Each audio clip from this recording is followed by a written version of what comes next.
বাইরে এসেছি, ট্রেনে করে যাব বারাসাত। এর আগে হৃদয়পুর নামবো, নেমে সেখান থেকে ইন্ডিয়ান গার্ডেনে বাৎসরিক মিট আপ, সেখানে যাবো এবং বিভিন্ন ইউটিউবার বিভিন্ন ছবি বন্ধুদের সঙ্গে চলো সাথে এখানে দেখো একদম সুন্দর সুন্দর গাছ। আর এটুকু তোমাদের আজকে দেখাবো, সবটাই কিন্তু শিক্ষামূলক। বিভিন্ন গাছ যেমন ডালিয়া, চন্দ্রমল্লিকা, বাগানবিলাস, সব গাছ সম্পর্কে সুদক্ষ যারা এই গাছ নিয়ে গবেষণা করছে তাদের দিয়ে আমরা শুনতে পাবো গাছের বৈশিষ্ট্য, খাওয়ার সব এগুলো জানতে পারলে আমাদের অনেক সুবিধা।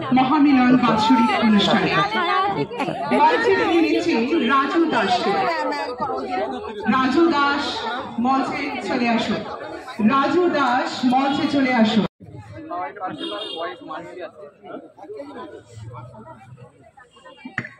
রাজু দাসকে মঞ্চে ডেকে নিচ্ছি, রাজু দাস মঞ্চে চলে আসো। রাজু দাস এখন গাছ কিনতে ভীষণ ব্যস্ত দেখতে পাচ্ছি। আর তার সঙ্গে পাশে থাকেন আমাদের যে নার্সারিগুলো, যে নার্সারির মধ্যে অন্যতম হচ্ছে মা হর্টিকালচার, অরূপদা, সেখানে রয়েছে নীলাদ্রি ডেউটি অর্কিড গার্ডেন নার্সারি, সাথে রয়েছে। চললে দেখবেন মানুষের প্রতিটা মানুষের মন খুব ভালো থাকে, আপনাদেরও মন খুব সুন্দর হয়ে উঠুক। আপনারা আরও বেশি বেশি করে গাছ করুন, গাছকে বাঁচিয়ে রাখুন এবং চেষ্টা করুন আপনাদের থেকে আপনাদের পরের জেনারেশনকে গাছ করার। এবং সব থেকে ভালো লাগছে মঞ্চে যে সমস্ত উপবিষ্ট গুণীজন তাদের সান্নিধ্য পাওয়া, এবং সব থেকে বড় পাওয়া যে গার্ডেন সয়েল থাকবে 70 ভাগ, আর 30 ভাগ থাকবে পাতা পচা সার, ভার্মি অথবা গোবর সার। এই দিয়ে নতুন গাছ বসিয়ে দিন, তারপরে তাকে 15-20 দিন পরে প্রতিস্থাপন করুন ফাইনাল টবে, 8 থেকে 10 ইঞ্চি টবে, এবং সেটাকে নিচু করে বসাবেন। কতটা না, যেটা মাটির যে বল ছিল সেই মাটির বলটাই আপনি শুধু মাটি দিয়ে ভর্তি করে দেবেন, বাকি অংশটুকু খালি রাখুন। এই খালি অংশটুকু পর্যায়ক্রমে মাটি দিয়ে ভর্তি করবেন খোল পচা দেওয়ার পর। এতে কি হবে, ডালিয়া গাছটাও আপনার সুন্দর হবে এবং তার গঠন শৈলীটাও অনেকটা সুন্দর হবে। আমরা প্রথমেই যদি বড় টবে বসিয়ে দিই বা বড় বেশি মাটি দিয়ে বসিয়ে দিই, ডালিয়া গাছটা লম্বা হয়ে গেলে তলার দিকটা সরু থাকবে, সেটা দেখতে খারাপ লাগে। এই জন্যই আমি বলি মাটির বলটাকে একটু নিচু করে বসাতে। আর ডালিয়ার তেমন কোনো রোগ একটা হয় না, ডালিয়া কখনো কখনো মাইটসে আক্রান্ত হতে দেখা যায়, আর এছাড়া তো ফাঙ্গাস সাইড তো আপনারা দেনই। এই হলো ডালিয়ার প্রাথমিক পরিচর্যা। বাকি আপনারা নিজের মনের মতো করে গাছ করুন, আর সবচেয়ে বড় কথা সবুজের মধ্যে থাকুন। এছাড়া সিজন গাছ তো আছেই, সিজন গাছগুলো করুন, তাতে মনে হয় আরও বেশি ভালো লাগবে আপনাদের।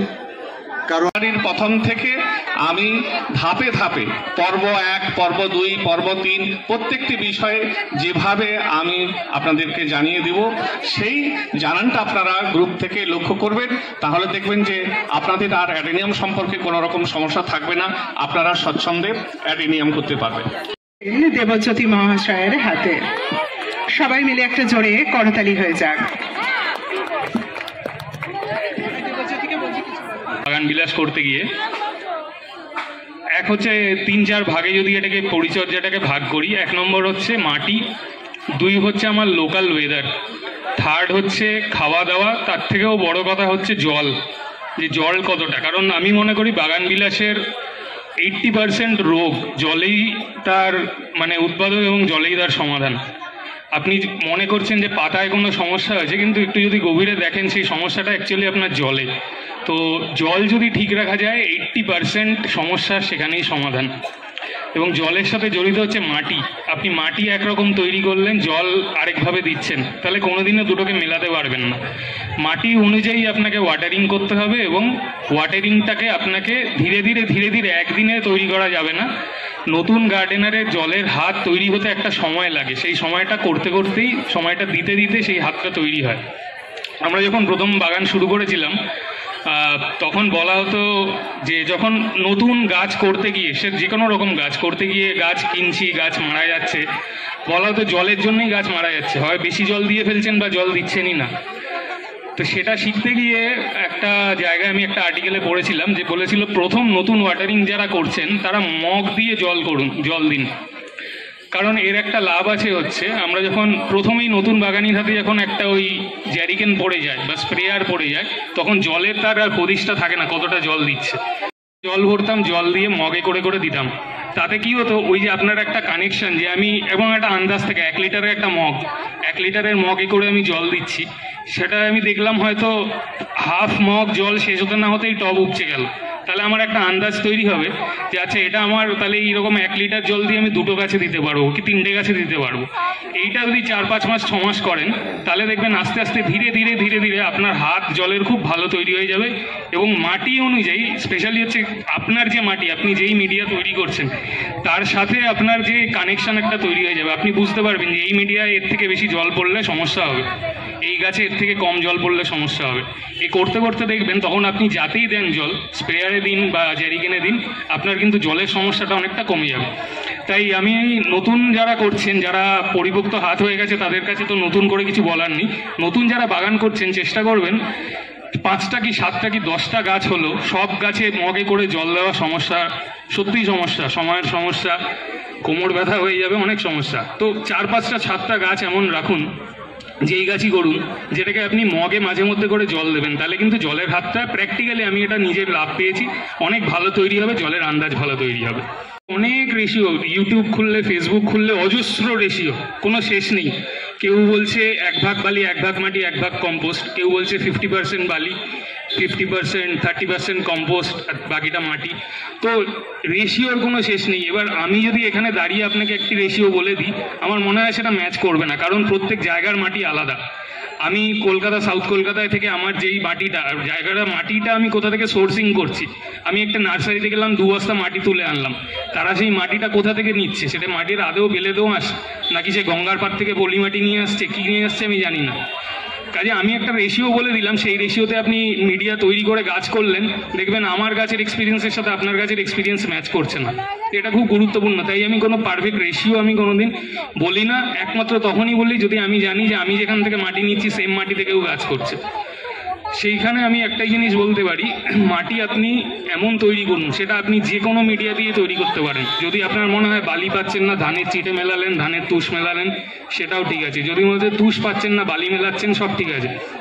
যেটা তৈরি করবেন সয়েল মিডিয়ার গাছ, মাটিটার যাতে এমন একটা ব্যালেন্স থাকে যে আপনি জল দিলেন আর হুড়ুর করে 2 সেকেন্ডে জলটা বেরিয়ে চলে গেল, সেরকমও যাতে না হয়। আবার আপনি জল দিলেন, আধা ঘন্টা পরে ঘুরে এসে দেখছেন জল যেমন আছে দাঁড়িয়ে আছে, সেটাও যাতে না হয়। মাটির একটা ভালো মিডিয়ার 2টো গুণ হচ্ছে, সে ময়েশ্চারটা রিটেনও করবে, আবার এক্সেস ওয়াটারটা সে ড্রেন আউটও করে দেবে। এটা হচ্ছে একটা গুড সয়েলের একটা মিডিয়ার একটা প্যারামিটার। এইটা আপনি যেরকম খুশিভাবে মিডিয়ায় যদি আপনি ব্যবহার তৈরি করতে পারেন, আপনি মনে করবেন আপনার জন্য সেটাই কাজ করবে ওয়াটারিংয়ের জন্য। এবার খাবার জৈব খাবার আমরা সবাই সয়েল মিডিয়াতে মেশাই, এবং মাটি পুরনো আগে থেকে তৈরি করে রেখে আমরা কিছুদিন সেটা ওয়েল ডিকম্পোজড ভাবে আমার থাকে, সেইটা দিয়ে করলে আমার অনেক লাভ আছে। লাভ আছে বলতে গাছ সেটাকে ইজিলি ইনটেক করতে পারবে, না হলে ছোট গাছের রুট জ্বলে যাওয়ার সমস্যা, বেশি খাবার নিয়ে এসে মরেও যেতে পারে, সেই সমস্যাগুলি আছে। কিন্তু যেটা আমি নিজে প্র্যাকটিক্যালি করতে গিয়ে দেখেছি যে অনেক সময় আমাদের সময়ের জন্য হোক, জায়গার জন্য হোক, শারীরিক পরিস্থিতির জন্য হোক, আগে থেকে ওই বস্তা বস্তা মাটি, প্রচুর মাটি তৈরি করে নেওয়া সম্ভব হয় না। তো সেই ক্ষেত্রে আমিও নিজেও করি যে ইনস্ট্যান্ট মিক্স করে খাওয়ার, ইনস্ট্যান্ট মাটি মিক্স করে আমি খাওয়ার তৈরি করে রিপোর্ট করি মাটি।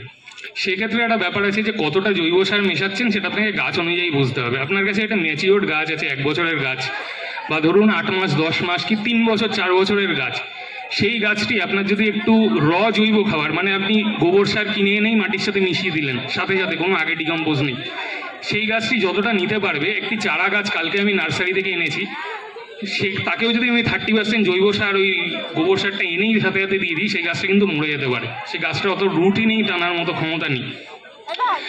কাজে আমরা কি করি, আমি যখন ইনস্ট্যান্ট খাবার মিক্স করি, বড় গাছের জন্য 30% 25% ওই কম্পোস্ট থাকলে নিয়ে নেয়, তারা অসুবিধা হয় না, আমি দেখেছি। কিন্তু যদি আপনি চারা গাছ বসাচ্ছেন, চারা গাছ নিয়ে এসছেন, গাছটা স্টেবেলই নয়, তাতে কিন্তু ওই 30% 40% দুম করে কম্পোস্ট মিশিয়ে দেবেন না, কারণ একটা হিট জেনারেট হবে, জল যখনই পড়া শুরু করবে ওটা চারা গাছ নিতে পারবে না। আর একটা ছোট্ট টেকনিক আমার মনে হয়, যে টেকনিকটা নিয়ে খুব একটা বলা হয় না, যে পিঞ্চিং, পিঞ্চিং, সবাই পিঞ্চিংটা করেন কম বেশি, কেউ পিঞ্চিং এ বিশ্বাসী বেশি, কেউ বিশ্বাসী, কিন্তু পিঞ্চিংটাকে আপনি ঠিক কোথায় কাজে লাগাতে পারেন, কোথায় কাজে লাগানোটা উচিত নয়। একটি চারা গাছ কিনে আনলেন আপনি, বাচ্চা গাছ, সেটা গাছটি ধরুন এইটুকু একটি গাছ, তার 2 ইঞ্চি 3 ইঞ্চি পাতা বেরিয়েছে, সেই সময়টা কি তার পিঞ্চিং এর কারেক্ট টাইম? আমি যে এক্সপেক্ট করতে পারি যে ওটা পিঞ্চিং করলে কালকে একটা চন্দ্রমল্লিকার মতো বসি গাছ হবে? একদমই না। এবং যদি আপনি পিঞ্চিং করে করে একটু করে খাবার টপ আপ দিচ্ছেন, পিঞ্চিং করছেন, 4টে পাতা ছাড়ছে, এই যদি করে যান, আমি গ্যারেন্টি দিয়ে আপনাকে বলছি এই গাছটি একটা তীব্র 5 দিনের নিম্নচাপ হবে, পুরো গাছ আপনার কালো হয়ে যাবে। কারণ আপনি গাছটাকে বসালেন, প্রথমেই গাছটিকে আপনি বুশি করতে চাইছেন, তার রুট ডেভেলপমেন্ট হয়েছে কিনা আপনার জানার দরকার নেই। আপনার মধ্যে আমি অ্যাড্রেস করে বলছি না কাউকে, আপনার আমার কোনো সময় সবারই এই ভুল ধারণা থাকতে পারে, কোনো সময় কম বেশি সবাই করেছে, ঠিক আছে? তো রুট ডেভেলপমেন্ট আমি নিয়ে ভাবছি না, গাছের একটা হেলদি স্টেম বেরোলো কিনা সেটা নিয়ে ভাবছি না, গাছ আমি পিঞ্চিং করে যাচ্ছি, দেখছি ছোট ছোট পাতা বেরোচ্ছে, তারা ক্লোরোসিস হচ্ছে, আমি বলছি আমার মাটিতে তো প্রচুর খাবার আছে, আমি কালকেই রিপোর্ট করেছি, গাছ কেন ক্লোরোসিস হচ্ছে? গাছের রুটই নেই, গাছের রুট ডেভেলপমেন্টই হয়নি, তার কোথা থেকে খাবার? 60-30-20 করে বা 30-30-30 10% জৈব সার দিয়ে করি। এটা বলা ঠিক নয়, যে যে অঞ্চলে থাকেন সেখানে মাটি যেরকম সেটা দেখে আপনাদের বুঝে মাটিটা তৈরি করতে হবে। তো এটা প্রথমেই যে ঠিকভাবে আপনার হবে সেটা নয়, প্রথমে 1-2 গাছে আপনার মনে হবে যে জল বেঁধে রয়েছে, সেই গাছগুলোর প্রবলেম হচ্ছে, সেটা দেখে আপনার এটা একটা ট্রায়াল করতে করতে সেটা ঠিক হয়ে যাবে। এরপরে খাবারের ব্যাপারটা, খাবার বোগানভেলিয়া আমি বলবো যে জৈবভাবে খুব ভালোভাবেই বোগানভেলিয়া হয়। কেউ যদি মনে করে যে আমি রাসায়নিক খাবার ছাড়া বোগানভেলিয়া করবো, তাহলে কিন্তু খুব ভালো, অন্যান্য গাছে যেমন একটা প্রচন্ড হাই ব্লুমিং এর জন্য রাসায়নিক ছাড়া খুবই মুশকিল হয়ে যায়, কিন্তু বোগানভেলিয়া আমার মনে হয় জৈব দিয়েও সেই রকম একটা ব্লুমিং আমরা পেতে পারি, সেই লেভেলের একটা দারুণ ব্লুমিং পাওয়া সম্ভব। শুধু আমাদের গাছটাকে রেডি করতে হবে, এবং গাছটা রেডি করার টাইম হচ্ছে ফেব্রুয়ারি থেকে অক্টোবর, এই টাইমটাতেই মেন লেবারটা আপনাকে দিতে হবে। প্রথমে গ্রোথের জন্য ফেব্রুয়ারি মার্চ এই মাস থেকেই মেন গ্রোথের যে পিরিয়ডটা সেটা শুরু হয়ে যায়, সেই সময় আমরা জৈবভাবে খোল পাতা জাল, তারপরে আপনার হচ্ছে ভার্মি কম্পোস্ট, এমনি যে মিক্স খাবার সেগুলো আমরা সব মিডিয়াতে দিতে পারি। এরপরে ব্যাপার হচ্ছে একদম কিনে এনে একদম ছোট গাছ, সেটা আমরা কি করবো, আমরা নার্সারি থেকে যে গাছগুলো পাই প্রথমেই গাছ বাছাই করতে হবে একটা ভালো রুট স্টক, হ্যাঁ, যেটাতে গ্রোথটা ভালো আছে, 2-3টা ডাল সব একটা ভালো রুট স্টকের গাছ আমাদেরকে সিলেক্ট করতে হবে। এবং সেই জন্য চেষ্টা করা ভালো যে নার্সারিতে গিয়ে দেখে বেছে গাছটা নেই, কারণ অনলাইনে তো আমরা চোখের সামনে দেখে নিতে পারি না, সেক্ষেত্রে যে যা গাছ পাঠাবেন সেটাই করে দিন। আর বড় জন নিম খোল পোকামাকড়ের জন্য 1 চামচ দিতে পারি। এরপরে দেওয়ার পর যখন নতুন পাতা ছাড়বে সেটা মোটামুটি 15-20 দিন লেগে যায়। প্রথমে 2-3 দিন একটু ছায়াযুক্ত জায়গায় রেখে গাছটাকে এটা দিতে পারেন। যদি ফেব্রুয়ারি মার্চটা হচ্ছে গাছ কেনার খুবই উপযুক্ত টাইম, এই টাইমটা পেলে তারপরের যে নেক্সট মাস তাতে গাছ খুব সুন্দর বেড়ে আপনি আবার নভেম্বর থেকে ভালো ব্লুমিং পাবেন। তো প্রথমে গাছটাকে এনে নতুন ভিডিওতে দেওয়ার পরে প্রথমেই তাড়াতাড়ি করে কোনো খাবার দেওয়ার দরকার নেই, ওই ভার্মি কম্পোস্ট যা আছে মিডিয়াতে তা থেকেই গাছটা প্রথমে বাড়ার জন্য যতটা খাবারটাতে আছে সেটাতেই গাছ বৃদ্ধি পাবে। তারপরে যখন গাছে নতুন পাতা দেখা যাবে তখন ধীরে ধীরে আপনি অল্প করে একটু খোল পাতা জল দিতে পারেন। তারপরে কেউ যদি কেমিক্যাল দিতে চান তাহলে 12-34-0 এবং হিউমিক অ্যাসিড একসাথে নিয়ে মানে 1 গ্রাম পার লিটার জলে আপনি গুলে 4-5টা মানে ছোট গাছ হলে 4-5টা গাছ হয়ে যাবে 1 লিটার জলে। সেরকম আপনি 15 দিন অন্তর বা মাসে একবার করতে পারেন। মোটামুটি সেট হয়ে গেলে চলে এলো, তখন আপনি সবচেয়ে ভালো ব্যালেন্স এনপিকে, এটা সবার কাছেই থাকে, সহজলভ্য একটা খাবার, এটা আপনি দিতে পারেন। এটা এইভাবে আপনি দিতে দিতে তার মধ্যে ফুলের জল চলছে, যার কাছে যে অ্যাভেলেবেল আপনি দিতে পারেন। সেইভাবে গাছটাকে রোপে আনতে হবে। এরপরে প্রুনিংয়ের যে কথা, একদম প্রথম থেকেই মানে একদম কচি ডালে প্রুনিং করে কোনো লাভ হয় না, কারণ আপনি প্রুনিং করলে তার হয়তো নিচের নোটটা থেকে একটা সুট ছাড়লো, কিন্তু যতক্ষণ না ডালটা পরিপক্ক শক্ত হচ্ছে ততক্ষণ আপনি প্রুনিং করে যে ঝোপালো করার ব্যাপার বা একাধিক সুট ছাড়বে সেই আশাটা কিন্তু আমরা করতে পারি না। তাই গাছটাকে একটু বড় করতে হবে, মোটামুটি 3-4 মাস হোক গাছটাকে সেট দেওয়া বলতে আপনি কিছু কাঠি দিয়ে কোনো কাঠি দিয়ে সাপোর্ট দিয়ে ভালো করে রিং করে আপনি যদি সেইভাবে গাছটাকে বাড়ান, তারপরে গাছটার যখন ডালগুলো শক্ত হয়ে যাবে তখন যদি প্রুনিং করেন তার রেজাল্ট অনেক ভালো। এরপরে এইভাবে করতে করতে আপনার মোটামুটি মে মাস, জুন মাস, ওই সময় সবাই ভাবে যে খোলের জল কি দেওয়া যাবে এত গরমে, তো সব কিছুই পরিমাণ মতো পরিমিত দিলে কোনোটাতে কোনো ক্ষতি নেই। গরমকালে যেটা বলে আমরা কোনো খাবার দেবো না, তাহলে কিন্তু গরমকালে আমরা কি খাই না, কিন্তু হালকা পাতলা খাবার দিতে হবে। এই রেশিওতে বানাচ্ছিলাম খোল জল বা বাদাম খোল জল। গরমকালে আমি বলবো বাদাম খোলটা দিতে পারলে খুব ভালো, বাদাম খোলটার অতটা হিট হয় না, কিন্তু বাদাম খোলের আবার একটা প্রবলেম আছে, একটু পিঁপড়ে হতে দেখা যায় মিডিয়াতে, তো আপনি বাদাম খোল দিলে একটু নিম খোলও মিশিয়ে নিতে পারেন, দুটো মিশিয়ে ওটা ভিজিয়ে রেখে জলটা আপনি ইউজ করতে পারেন। আর যদি সর্ষের খোল দিতে চান, আপনি ধরুন আগে 1 মগ সর্ষের খোলের সাথে 5 মগ জল মেশাতেন, এখন সেটা করে দেবেন 1 মগের সাথে 8 মগ জল মেশাচ্ছেন, মানে যতটা পাতলাভাবে দেওয়া যায়। গরমকালে আপনি এটা অনায়াসে দিতে পারেন। গরমকালে একটু গাছগুলোকে ওয়াটার শাওয়ারিংটা একটু আমাদের করতে হবে, মানে গাছগুলোকে ধুয়ে দেওয়া। যেমন আমরা গোড়ায় জল দিচ্ছি সে ঠিক আছে, কিন্তু গাছগুলোকে যদি আমরা একটু সকাল বিকাল, দুবেলা সম্ভব হয় না, যাই হোক যদি বিকেলেও সম্ভব হয় একটু গাছগুলোকে ধুইয়ে স্নান করিয়ে দিতে হবে। এরপরে হচ্ছে আপনার বর্ষাকাল চলে আসবে। এরপর বর্ষাকালের আগে মানে বোগেনভেলিয়া গাছে আমার মনে হয় না খুব বেশি ফাঙ্গিসাইড দেওয়ার মানে প্রয়োজন আছে, তবুও মেন যেহেতু প্রবলেম রুটেরই, তাই আমরা যদি রুট ট্রিটমেন্টটা গরমকাল থেকে শুরু করে দিতে পারি তাহলে মোটামুটি বর্ষাকালে আমাদের তেমন প্রবলেম হয় না।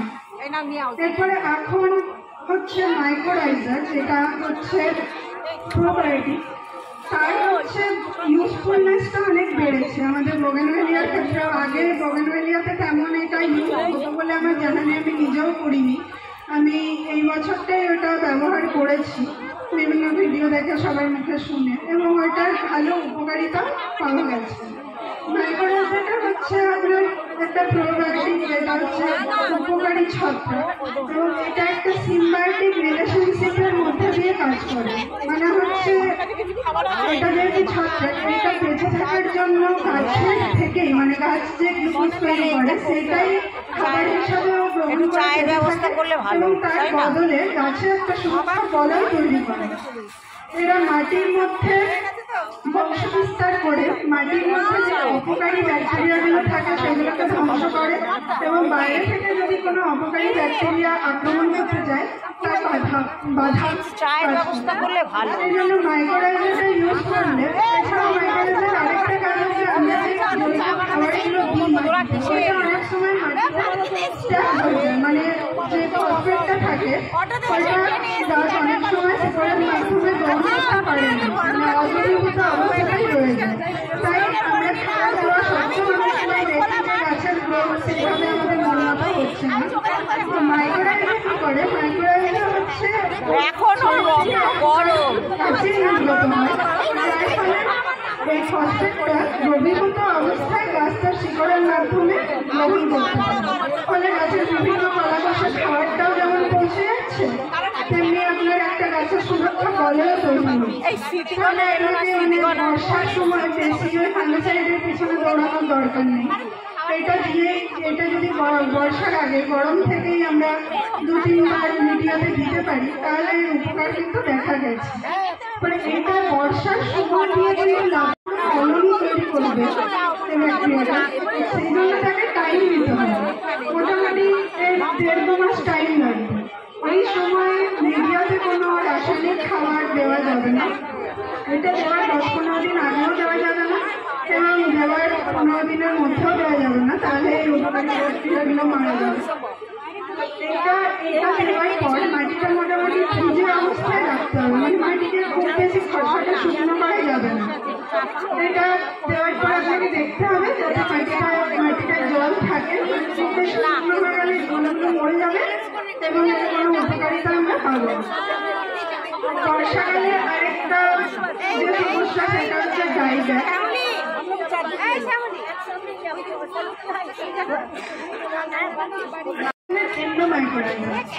কিছু মাইক্রোরাইজার থাকে যেটা গাছের সিস্টেমের উপরে কাজ করে, সেটা আপনারা যখন দিচ্ছেন সেটা গাছের রুটে চারপাশে একটা সংখ্যা বলা তৈরি করছে, কিন্তু যেটা হচ্ছে মানে হচ্ছে আপনার এন্ডোমাইক্রোরাইজার, ওটা শুধু হচ্ছে মিডিয়াতে বা মনে হচ্ছে রুট সিস্টেমে কাজ করছে না, এটা হচ্ছে বিভিন্ন কলাকোষে ছড়িয়ে পড়ছে, খাবার থেকেও সাহায্য করছে, অবস্থায় গাছের বিভিন্ন কলাকোষে পৌঁছে দিচ্ছে।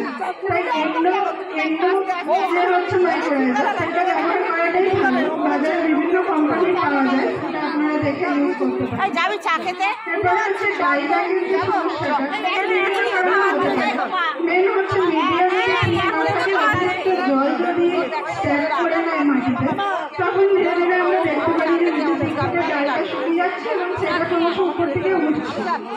তখন আমাদের কি করতে হবে, ওই ডালটাকে যেখান থেকে অ্যাফেক্টেড হয়েছে তার কিছুটা নিচ থেকেই ডালটাকে কেটে ফেলতে হবে এবং কেটে ফেলে সেখানে একটা ভালো ফাঙ্গিসাইডের প্রলেপ লাগাতে হবে। জানতে পারছি যে নিম্নচাপ হবে আগামী 2-3 দিন, তার আগেই এই ব্যবস্থাটা করতে হবে। এমন নয় যে একটা গোটা দিন ও জল পেয়ে গেল তারপরে আমরা ওইটাকে নিয়ে হচ্ছে ছেড়ে রাখছি, তাতে কিন্তু কোনো উপকার হবে না, বরং আরো অপকারই হবে। তখন আরো গাছের পাতাগুলো নিয়ে যাবে, গাছের পাতা আরো ঝরে পড়বে, সেটা যখন একেবারে হয়ে গেছে তখন কোনো লাভ নেই। তাই নতুন ছোট চারা গাছকে চেষ্টা করবেন যে যখনই শুনছেন নিম্নচাপ থামবে না।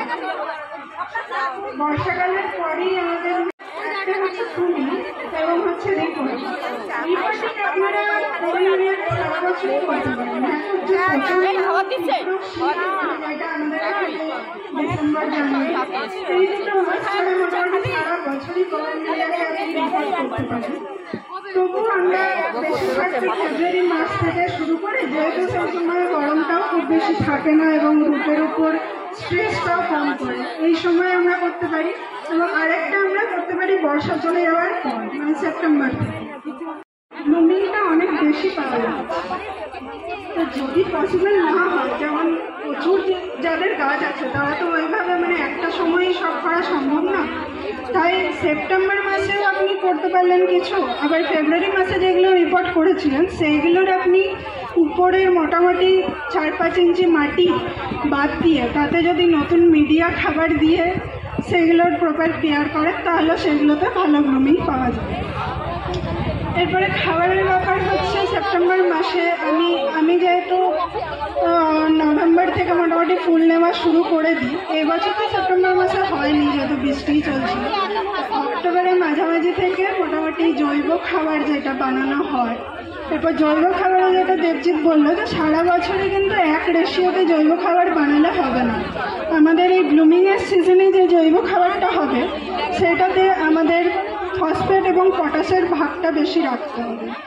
এরপরে আমরা জৈব খাবার থেকে সব পুষ্টিমৌলই মোটামুটি পেলেও পটাশটা কিন্তু খুব কম পরিমাণেই পাই, সেই জন্য পটাশটাকে আমাদের বাইরে থেকে রাসায়নিকভাবে দিতে হবে এবং দিতে হয়, তাছাড়া কোনো উপায় নেই। এমনি যে জৈব পটাশ, জৈব ফসফেট এখন বাজারে অনেক কিছুই এসে গেছে, তো সেইগুলো কেমন কি কাজ করছে আমি বলতে পারবো না, কারণ আমি এবছর দিয়েছি কিন্তু তেমন কোনো দৃষ্টান্তমূলক কিছু আমি দেখতে পাইনি। যাই হোক, তো এরপরে হচ্ছে ওই সময় আপনাকে মিডিয়াতে জৈব খাবার আপনি দিলেন। এরপরে এই সময় জলটা হচ্ছে খুব বুঝে দিতে হবে, যেহেতু রোদের তাপ কমে যাচ্ছে, টেম্পারেচার কমে যাচ্ছে, শিকড়ে জল টানের ইয়েটাও কমে যায়, তাই এই সময় জলটা বুঝে দিতে হবে। খুব বেশি জল দিলে গাছ কিন্তু পাতায় দিয়ে যাবে, প্রচণ্ড বেশি গ্রোথ হয়ে যাবে, সেই অনুযায়ী ফুল কিন্তু আসবে না। তো তারপরে আমরা কেমিক্যাল যেটা করতে পারি, কেমিক্যাল যদি আপনার মনে হয় যে গাছটা এখনও ঠিকঠাক আমার গ্রোথ হয়নি, এখনও আর একটু গ্রোথ হলে ভালো হয়, তাহলে এই সময় আপনি ব্যালেন্স এনপিকে 1-2 বার দিতে পারেন। 15 দিনের গ্যাপে আপনি 1-2 বার ব্যালেন্স এনপিকে দিতে পারেন। এছাড়া আপনি মিশ্র জৈব খাবারটা দেওয়ার 7 থেকে 8 দিন পরে, এমনি মিশ্র জৈব খাবারটা পরে আপনি হিউমিক অ্যাসিড জল দেবেন, তাতে খাবারের ইনটেকটা অনেক ভালো হয়। এবং মিশ্র জৈব সার দেওয়ার 7 থেকে 8 দিন পরে আপনি কোনো একটা ভালো মাইক্রোনিউট্রিয়েন্ট গাছে স্প্রে করে দিতে পারেন। এতে কি গাছ পুরোপুরি যে মানে রেডি হবে, আমাদের যেমন ম্যাক্রোনিউট্রিয়েন্টও প্রয়োজন গাছে, তেমনি তো মাইক্রোনিউট্রিয়েন্টও প্রয়োজন, সেই জন্য মাইক্রোনিউট্রিয়েন্টের 1-2টো ডোজ আমাদের দিয়ে রাখতে হবে। এরপর আপনি যে এখন যে ভ্যারাইটিগুলো আসছে সেগুলো বেশিরভাগই হচ্ছে আপনার হাই ব্লুমিং ভ্যারাইটি, আমাদের তেমন কোনো খাটারই প্রয়োজন হয় না। তো আপনি বেশিরভাগ ভ্যারাইটিতেই দেখবেন যে মানে ব্যালেন্সড এনপিকে দেওয়ার পরই কিন্তু ব্লুমিং শুরু হয়ে যাচ্ছে। এরপরে কোনো কোনো ভ্যারাইটি আছে যেগুলো হয়তো ব্লুমিং আসতে একটু দেরি করে, সেটা ভ্যারাইটির উপর নির্ভর করছে। কোনো কোনো ভিডিওটা শেষ করলাম, কেমন লাগলো অবশ্যই মিষ্টি কমেন্টের মাধ্যমে জানাবে, কারণ এই ভিডিও থেকে তোমরা অনেক কিছু শিখতে পারবে। স্কিপ করো না, প্রত্যেকটা মুহূর্তই ইম্পর্টেন্ট। দেখতে থাকো। হবি অফ সুলেখা চ্যানেলের মাধ্যমে তোমরা উপকার পাও, এটা আমার ভালো লাগবে।